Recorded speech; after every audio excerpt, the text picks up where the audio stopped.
এক পোলা এক মায়ের খুব ভালোবাসে, দুনিয়ায় আর কিছু চাই নয় মায়া ছাড়া।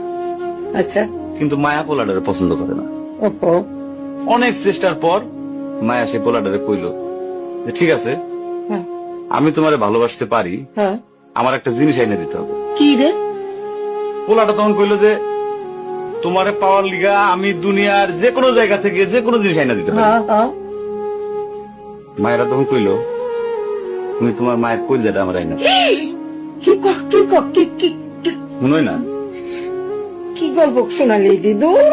পোলা তখন দৌড়াইতে দৌড়াইতে তার মায়ের কাছে গেল, হ্যাঁ মারে যায় কইল হ্যাঁ মা আমি একটা মায়ের ভালোবাসছি, আমি তার ছাড়া বাঁচুনি, হ্যাঁ কিন্তু ওই মায়া আমার একটা জিনিস নিয়ে যাইতে কইছে, সেটা হলো তোমার কলিজা।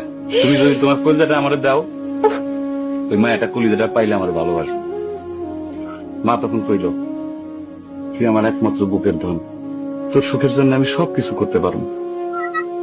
পরে মা বুকটা ফাইরা কলিজাটা বাইর করে পোলার হাতে দিল। আহারে মা, পোলাটা কলিজাটা হাতে পাইয়া যে কি খুশি, মা দৌড়াইতেছে দৌড়াইতেছে দৌড়াইতেছে দৌড়াইতে দৌড়াইতে হঠাৎ রাস্তার মধ্যে উষ্টা খাইয়া পড়ে গেছে। হাতের কলিজাটা হাতের থেকে সুইটা রাস্তার মধ্যে পড়ছে।